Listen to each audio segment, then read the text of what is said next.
couple announcements, reminders as we get started on this. We do have our Unit 4 exam at the end of next week.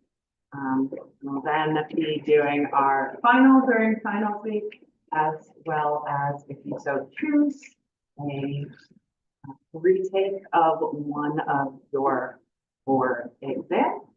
The final is super short. Our final is 16 questions, so basically 4 questions from each unit. It is cumulative, which is why we have with other things. When it gets to the final period, I'll put up a list of what I consider the most important topics from each of those units to kind of focus you in on those. But that final is only worth half of a normal exam. So for now, focus your big studying on this last unit. So this last unit is going to cover that last bit of the muscle stuff. So tiny bit about twitches, and then we spent a fair amount of time on those muscle fiber types, not muscle physiology, so you don't want to do that. And then the part stuff will be the rest of it. Any questions about this? The practice exam for that is up, so hopefully that'll give you a good sense of where to study it.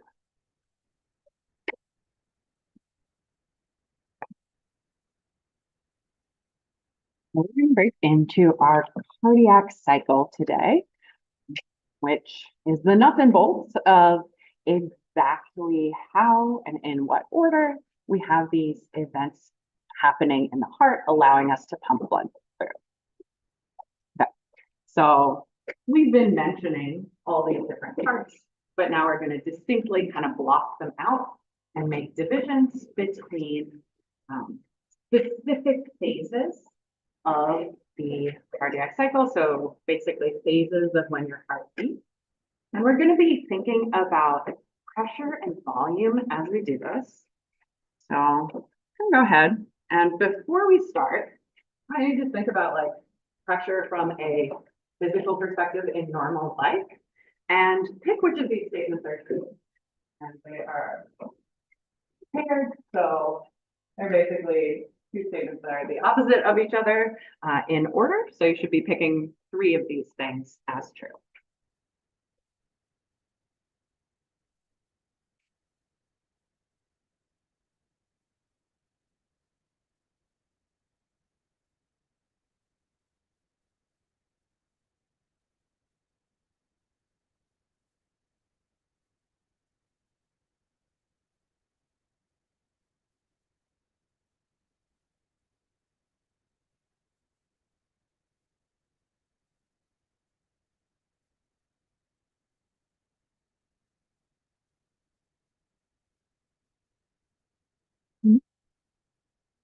You can get it to work. I think you should be able to type this number in if you go to the website.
All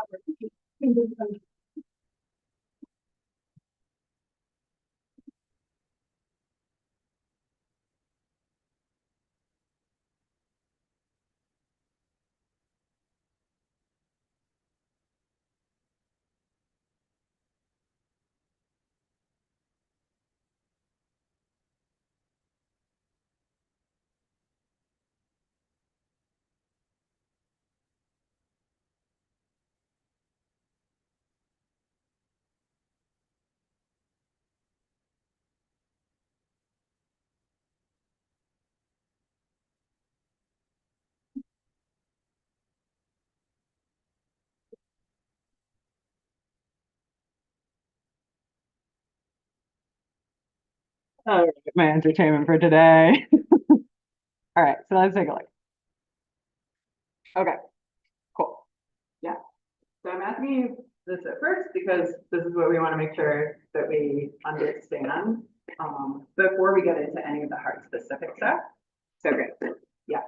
When we have a fluid, whenever we have a situation where we have an area of high pressure and an area of low pressure, we're going to go from high to low. So we're just thinking of squeezing basically, right? So when you squeeze something, what you're doing is making high pressure, and then fluid is going to flow to escape from that high pressure. And so if you squeeze a tube of toothpaste, what you're doing is creating high pressure at the bottom of the tube, which is why stuff moves forward out of the tube where there's relatively low pressure. You're not squeezing the tip at the same time. Okay. Which comes to the container stuff, right? So anytime you have a container, and we're thinking at first about a container where nothing can escape because that makes things more complicated.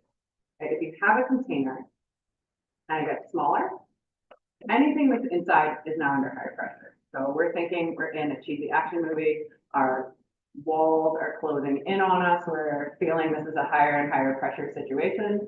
Same thing with anything inside any type of vessel, including blood inside your heart. Okay? The opposite is also therefore true. So if you're in a situation, you've been squeezed down into a tiny space in this little room with an enclosing wall, now that that room is getting larger, those walls are contracting, you're going to feel more relaxed. When we make a container larger, the pressure is going down inside that container. It's also going to happen in your heart as we see relaxation. So those are like three kind of principles we're going to relate to what's going on as we have different chambers of the heart contracting and relaxing. Okay. So we're going to have phases of the cardiac cycle. And as we look at those phases, we're going to be thinking about what is the pressure in the atria? What is the pressure in the ventricle? What is the pressure in the aorta? Because we're specifically going to be thinking in the cardiac cycle about getting blood out to the systemic circuit, out to the rest of the body. We're also going to be thinking about the volume of a ventricle. And we'll also be able to see how the heartbeat that you listen to correlates to these different phases. So just a reminder, when we're thinking about the heart, right, we've got 4 chambers, right? So we have a right side of the heart, we have a left side of the heart, and we have a top and a bottom. So we have our atria on top, right? So this is right atrium, left atrium, and then we have our ventricles on the bottom where we have this V point apex of the heart. So we got right ventricle, I got left ventricle. There are AV valves between them. Your tricuspid valve, your right AV valve is on the right side. Your left AV valve, also known as your bicuspid or mitral valve, is on the left side. And it's from this left ventricle that we have the aorta coming. Your aorta arches up and over in real life. I'm going to keep drawing it down just so we don't have a bunch of stuff overlapping. So here's where your aorta is. And when we think about arteries, right, we're noticing that arteries go away from the heart. Anything going away from the heart is an artery. Your aorta is your biggest artery, also very. So we know There's a semilunar valve here in the base of the aorta. So we've got another valve, another movable wall, essentially. So these are the various places we're thinking about pressure. Okay. So when we talk about the cardiac cycle, we're thinking about what's happening to the heart during one single complete heartbeat. So we're going to be thinking both about the relaxing part of the cardiac cycle, so the diastolic part, the relaxation. We're going to be thinking about the contraction as you physically move blood out of the heart, and then the relaxation again at the end of the cycle. So when we look at the cardiac cycle, we're focusing on the ventricles. We're focusing, honestly, specifically on the left ventricle, most especially. So when we describe contraction and relaxation, we're mostly thinking about the ventricle, although we'll also mention what's going on in the atria at the same time. So when we describe systole and diastole, we're referring specifically to when our ventricles are contracting, systole, and when our ventricles are relaxing, that's diastole. And when you measure blood pressure and have systolic and diastolic pressure, this is what that's correlating to. Okay. So we always have movement from areas of high pressure to areas of lower pressure. And all of the valves they talk about, there are 4 valves, the 2 AV valves and the 2 semilunar valves, the ones in the aorta that I just drew on, as well as ones in the pulmonary trunk, which is leading to pulmonary arteries going to the lungs. They all open basically just to allow that movement. So they open in the direction you want blood to go, and they're moving because of pressure gradients. Okay. So if we're looking at an AV valve, right, so let's look at this right AV valve, right? So in a situation where we have low pressure here in the atria and high pressure here, that valve is going to be closed, right? We want blood to flow in this direction. If we have low pressure in the atrium, that's not the direction that blood is going to want to flow. It's going to want to flow backwards. So we're going to keep that wall closed. So that's a situation where we'd have a closed valve. This valve is going to open when our pressures are going the right direction, right? So when we have high atrial pressure, right? So high pressure up here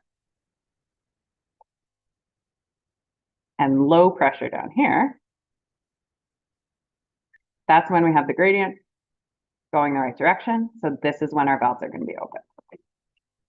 So literally, we're thinking about this AV valve as being kind of pushed open, right, by this blood flowing along that gradient, right? You can think of it that way. Same thing when we're thinking about semilunar valves. So I'll draw those on the other side. Okay. There would be an AV valve between the atrium and the ventricle, but now what we're really focused on is the relationship to our blood vessels. So our aorta comes out of the left ventricle. Okay. So in a situation where we have high pressure in the aorta, right,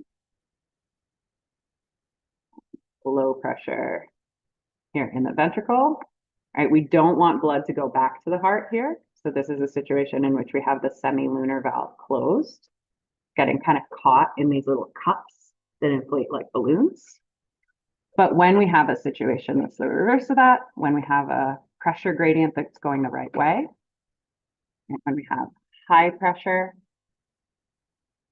here in the ventricle and lower pressure in our aorta or in our arteries more generally, this is when that valve would open, right? So the walls are going to kind of collapse into the walls of the artery, leaving a gap, allowing us to go in that unilateral direction. So one direction, the direction we want blood to flow. So this is happening because of these pressure gradients, because they physically push and pull on those valves. But if you want to know whether a valve is open or closed, check those pressures and check whether blood going in that direction is going the right way to the heart.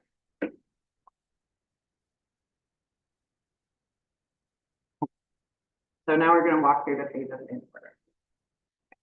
So when we start out the cardiac cycle, we're going to start with the phase where we have the heart starting to fill with blood. And this is actually starting midway through the relaxation part of the heart. So we're going to have a relaxed heart. So we're partway through ventricular diastole. So the ventricles are partway through relaxing, but we have our atria filling and helping our ventricles, therefore also fill with blood. So if we have our heart, we remember that blood returns to the heart into the atria. So I'm just going to draw on the right atrium right now, right? Because our main vein, so veins come into the heart. Anything coming into the heart is a vein. This happens to be your vena cava, which also starts with a V. How convenient, right? So this is a vein coming to the heart. Okay. Right. So we had blood returning to the heart, to the atria. And as they've been filling, we're going to have some of that blood moving down into the ventricle, which means that we're going to need to have an open valve. Okay, so we're doing ventricular filling as we have atria and ventricle filling with blood from the vena cava and cooling into the ventricle. This is going to have to be a situation where we already have the atria partially filled because we're going to need a slightly higher pressure in the atria and then lower pressure into the ventricle, right? So we've partially filled with blood at the beginning of this phase, enough that it filled this and is dripping down into this lower pressure system, okay? So this is when we have venous return to the heart and then returning into our ventricles here. So you can see on this figure, what this figure is showing you is a bunch of things merged together. So all of this is happening at the same time during phase one. Okay, so up top, what you can see is physically what's happening in the heart during this phase, right? So you can see the arrows, blood moving from atria to ventricles during this ventricular filling phase. Okay. We have the number of the phase. We have listed out whether your valves are closed or open. Your atrioventricular valves have to be open here.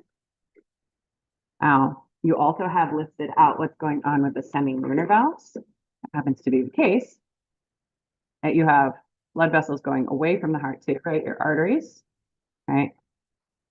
So during this phase, we want blood going into the ventricles, not coming out of the ventricles. So those ones have to be closed, those semilunar valves. So that's what this third little section is telling you. This graph, this first image down, is telling you a bunch of things. So it's telling you up top what pressure in the aorta is, and then below where you see what ventricular pressure is and what atrial pressure is. And we'll zoom in on these specifically in a little bit. Here we can see the volume, so how much blood is flowing into the ventricles at this time.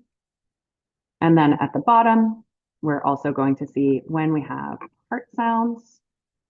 Let's move a little bar for us. Okay. Because right at the bottom, we also have what part of our electrocardium, our ECG or EKG, this is corresponding to. So part of this phase one, we can see that we have a little bit filling kind of passively at the beginning of phase one. And then we also do have the atria contract at the end of phase one. Doesn't get its own phase because we're really just focusing on the ventricle. So we're talking about these phases from the perspective of a ventricle. So this is our venous return to the heart. We have our AV valve opening here once the pressure gets high enough, because we want a situation where we have higher pressure in the atria and lower pressure in the ventricle. Blood can move from the atrium into the ventricle. We don't want it to move into the arteries yet, so we're going to have relatively higher pressure there in the arteries as well. So you can see this aortic pressure is way up high. So those semi-lunar valves are closed at this point. This is partially passive at the beginning, while we just have blood kind of flowing in. And then we have a little bit more activity. Last time we talked about the electroconduction in the heart. So we know that we have the SA node up top in that right atrium, kicking off our heartbeat, right? Starting that rhythm of the heart. So that SA node will pulse partway through this, helping us squeeze out like a little more blood from the atria, fill the ventricles a little bit. The questions about this first phase of ventricular health.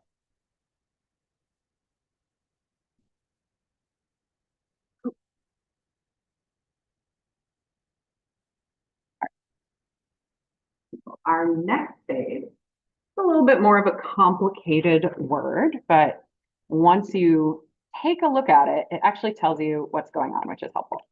So ventricular filling was when we're filling the ventricle. This next phase is our isovolumetric ventricular contraction. So let's actually start in the second part of this word.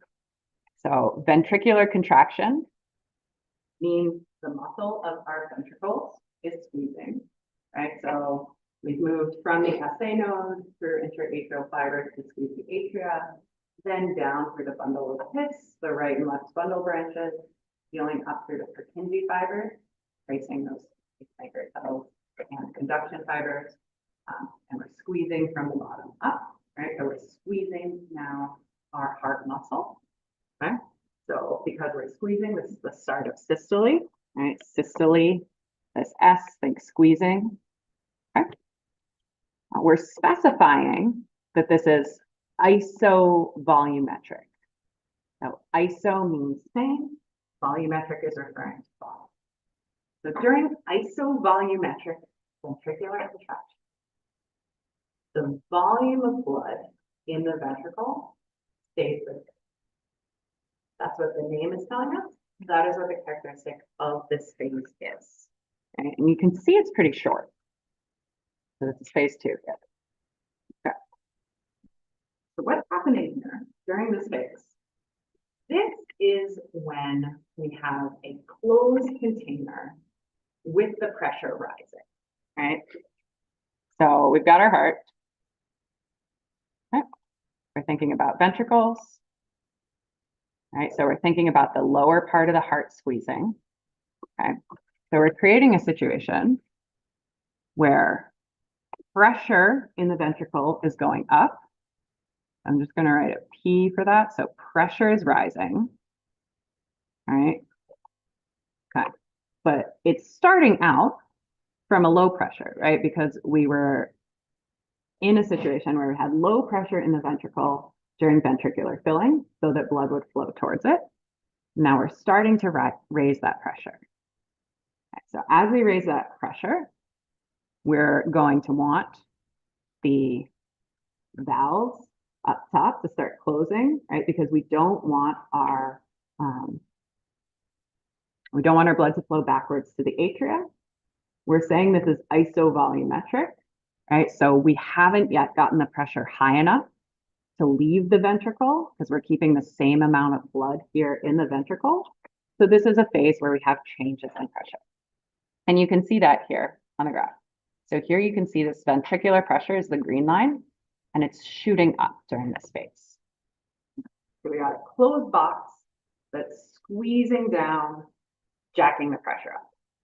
That's what's happening during this phase. No blood going anywhere, totally closed. So questions about this?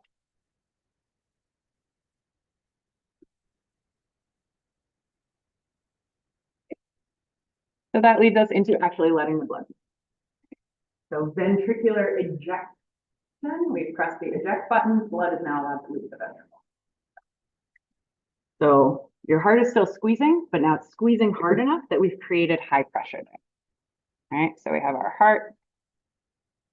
Maybe I'll start drawing these pressures on the left side because we will be thinking about the aorta. All right, so we've created high pressure in a ventricle. All right. We have lower pressure in the atria. And we don't want blood to flow backwards. So this AV valve is closed, right? So it can't go through here. That valve is closed. But we have high pressure in the ventricle. And we do also have arteries going away. I should have drawn a disconnected line.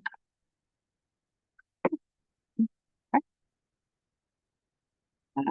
Redrawing this line because that valve is going to be open.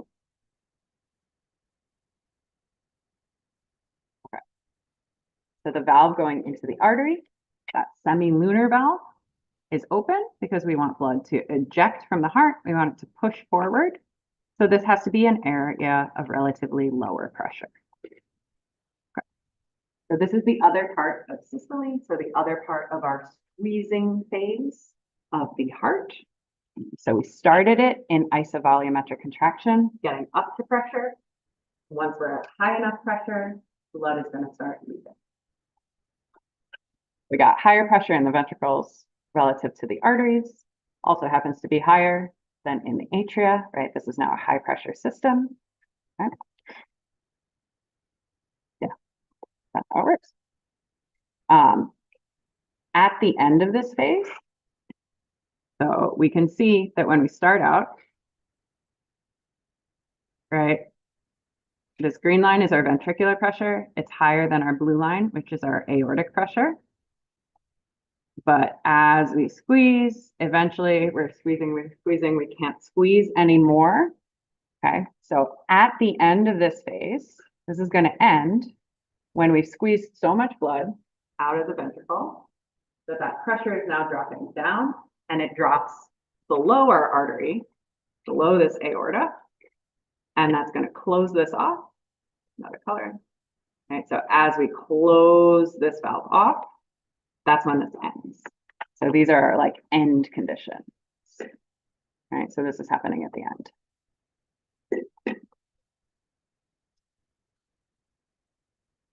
So you can see that part of why that is happening is because we've squeezed all the blood out. You can't have high pressure if there's nothing in there. There's not nothing, but there's blood. Okay. That's how we move forward.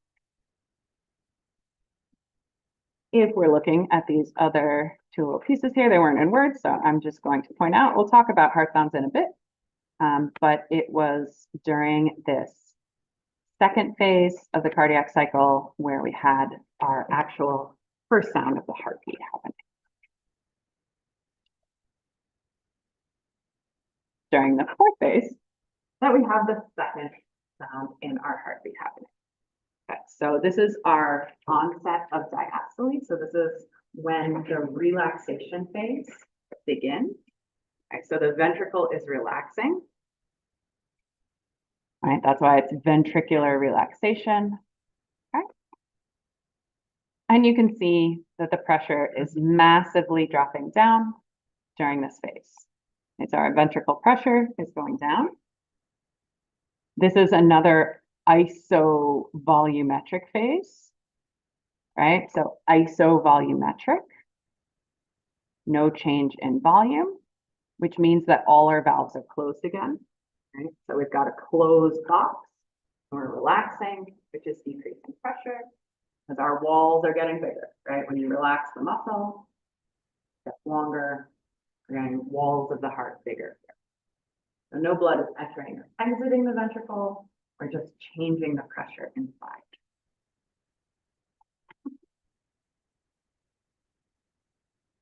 Just draw the heart, right?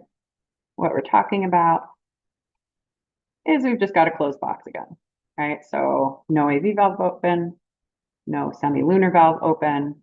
We've just got our ventricle with low pressure.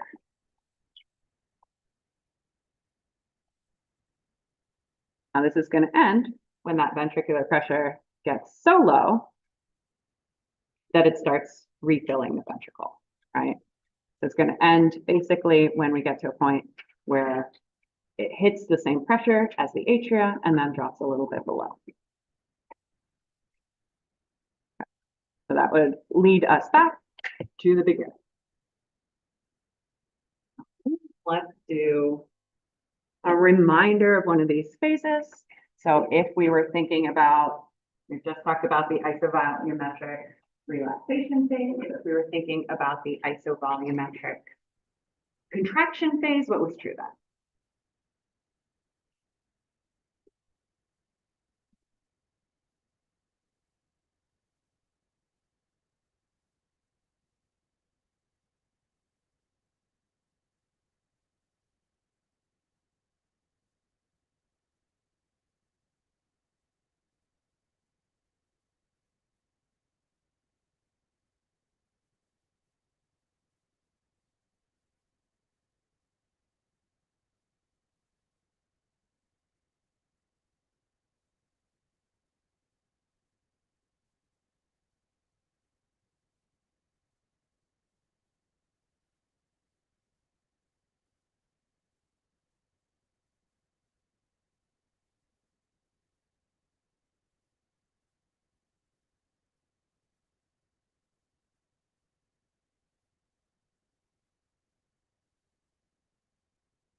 Take a look.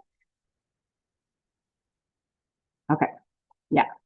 All right, so in both our isovolumetric phases, we have all our valves closed. So all the AV valves, all the semilunar valves. Difference between phase 2 and phase 4 is that in phase 2, the isovolumetric ventricular contraction, ventricles are contracting, they're squeezing. Phase 4, they'd be relaxed. So you are going to need to know all the different events that are happening during the heart cycle, or sorry, during the cardiac cycle. What I do recommend, at least the way I think of it, is thinking of them in order. At first, we have blood flowing, so filling the ventricle. Then we have no movement of blood, we're squeezing. Third phase, we have blood flowing again, this time it's the arteries. And then everything stops again as we realize. So it's like flow, stop for the 4 phases.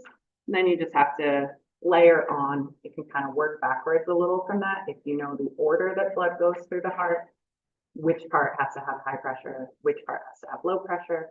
And therefore you can also figure out whether your valves need to be closed or open.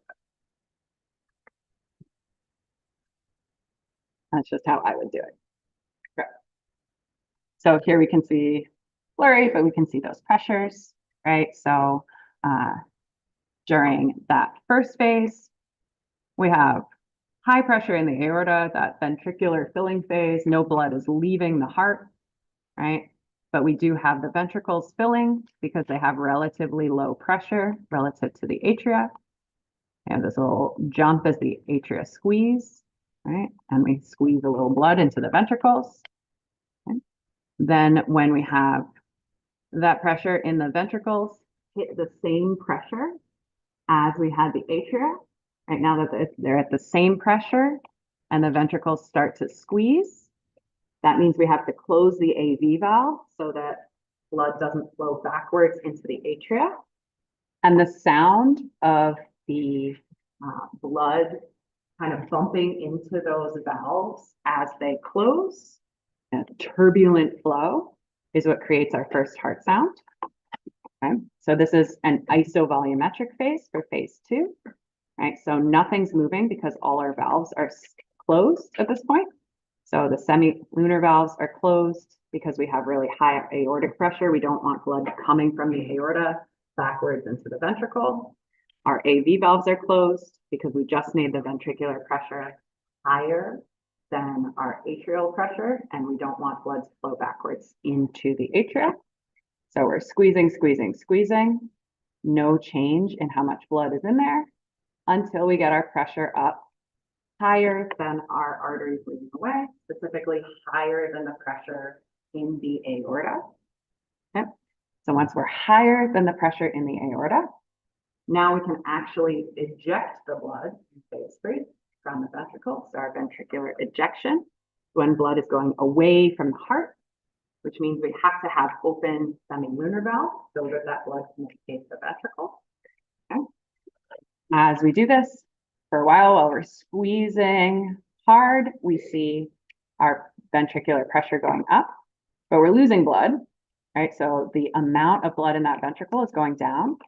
So at the end of this, as we can't squeeze more and more because we have less and less volume in that chamber, the pressure starts to dip. And at a certain point, it's going to dip below the pressure in the aorta. Okay?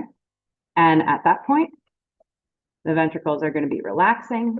All our valves are going closed because we don't want blood to come back from the aorta where we just sent it back into the ventricles. Okay? So this is our isovolumetric relaxation as we're relaxing here. Okay? You can see that heart sound happens again. So this is again, as we have turbulent flow, as we have the state of our valves changing. Okay. And then we're going to go back to filling those ventricles at the end of this. So you can see that we loop back to phase one at the end. So when we're thinking about what's happening in terms of pressure, these are the same phases that we were describing before. So phase one, right, was our ventricular filling phase. So we have our atrial pressure rise up slowly as it fills with blood. Pressure in the ventricles is low, so we're going from that higher atrial pressure to the lower ventricular pressure for our flow of blood. Yeah, which means we have to have an open AV valve for that to happen. Okay. We see a tiny little bump at the end when the atria contract and squeeze out a little extra blood there. During phase two, so that isovolumetric ventricular contraction, our ventricular pressure is rapidly going up because our ventricle is squeezing down on the blood that we've just put there. Okay. Our pressure in the atria is going down, so it gets squeezed out their blood into the ventricles, and now they can relax a little. Okay. We don't have any valves open yet, so no blood is entering or leaving our ventricle during this isovolumetric part. But during phase three, blood leaves the heart. So at first, as we're ramping up and continuing to squeeze, we have ventricular pressure go up, but because blood is escaping the heart, once we squeeze a bunch out, that ventricular pressure begins to fall. Okay. So as our ventricular pressure falls, we then will have our valves shut again and send us into that last phase, the isovolumetric ventricular relaxation. Our atrial pressure is still falling during most of this ventricular ejection phase. So our atria is still kind of relaxing, but then they're going to eventually start to fill with blood and go back.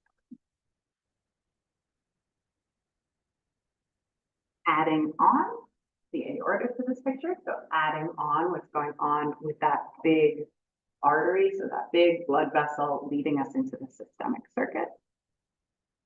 We're going to step back and link this onto systole and diastole, which means, so systole are our squeezing phases, diastole are our relaxation phases, right? So systole is this isovolumetric contraction and our ventricular relaxation.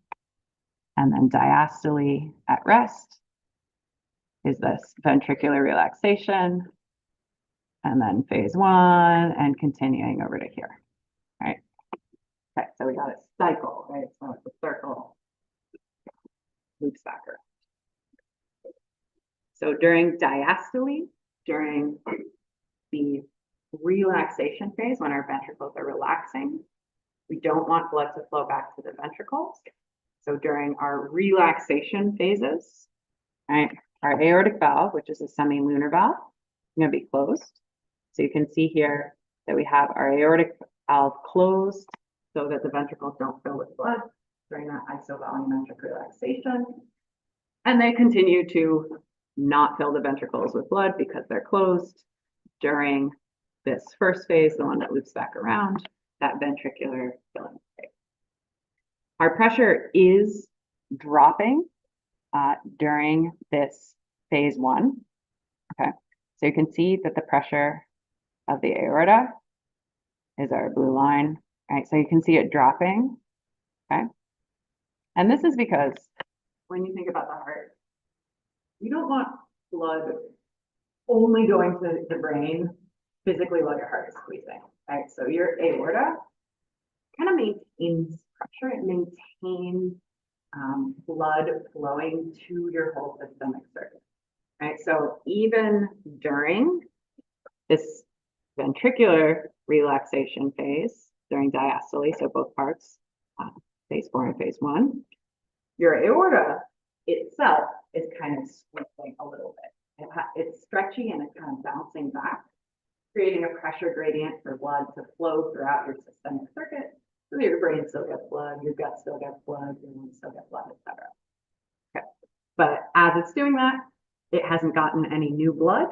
So its pressure is going down because that blood is going to your body. Okay? So this blood is flowing out of the aorta here.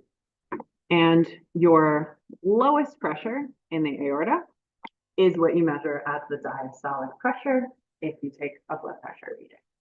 And so during diastole, it's during this relaxation phase of the heart.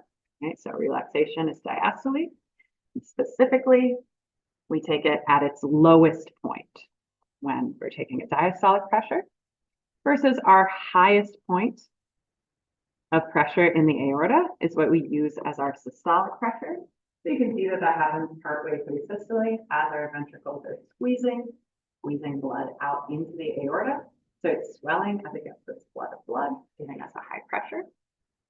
Okay, so during systole, we have to have our aortic valve open up. So not during the isovolumetric part, right? Because there was no volume change. We don't want any valves open, right? But our aortic semilunar valve has to open up when that pressure in the ventricle gets high enough to overcome the pressure in the aorta. Okay? And at that point, we're able to squeeze blood out of the ventricle, the ventricular ejection. It goes into the aorta, which means that even though the ventricular pressure is higher than the aortic pressure is still going up, right? Because it's got more stuff in it, got more blood in it now. And then at the end of systole, right, this all ends when the aortic valve closes as our ventricles begin to relax, creating lower pressure in the ventricle. The backflow of blood is noted on here because you've just had blood flowing out of the ventricle. It's in the aorta. Now those valves are closed, cutting off the ventricles, but the aorta starts bouncing back. It's kind of elastic. So some of that blood backflows a little bit, creating a slight notch in pressure in the aorta if you were looking at it. That's all that's explaining. Not a super important point for us here in this class, but if you were tracking these pressures, which you will probably do at some point in your future lives, you'd want to know that exists.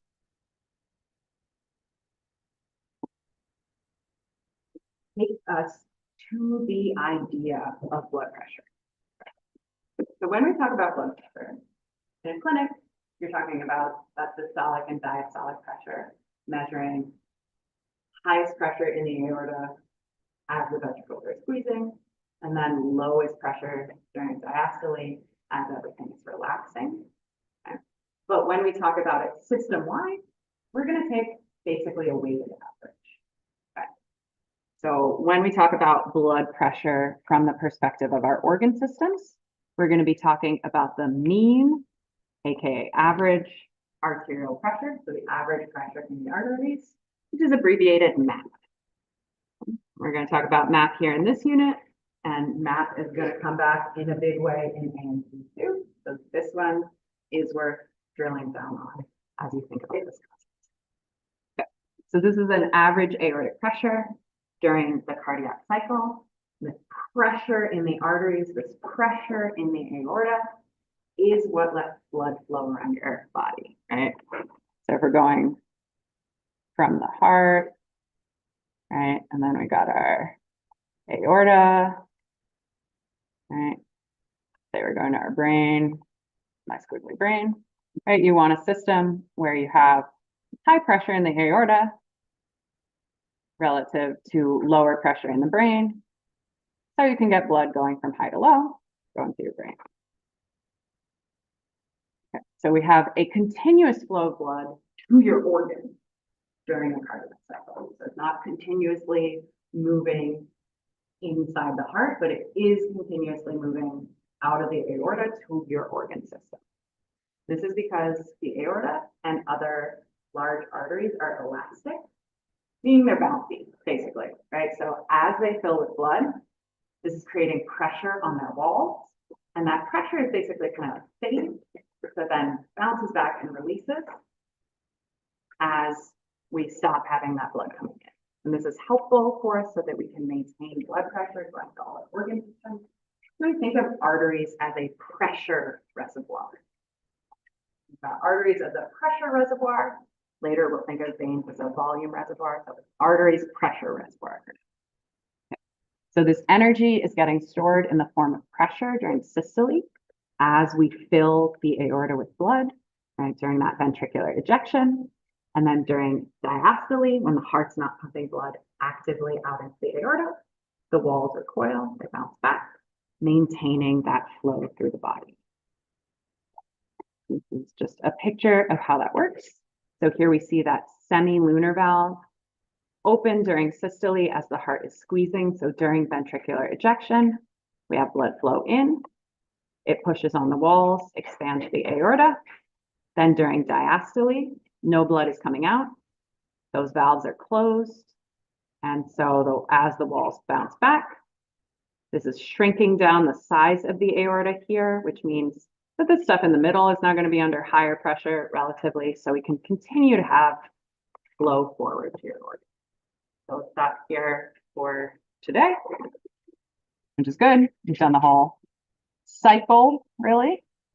So practice that cycle, practice the order of blood flow, and we'll talk a bit more detail work before we get into cardiac output, aka how much blood leaves the heart.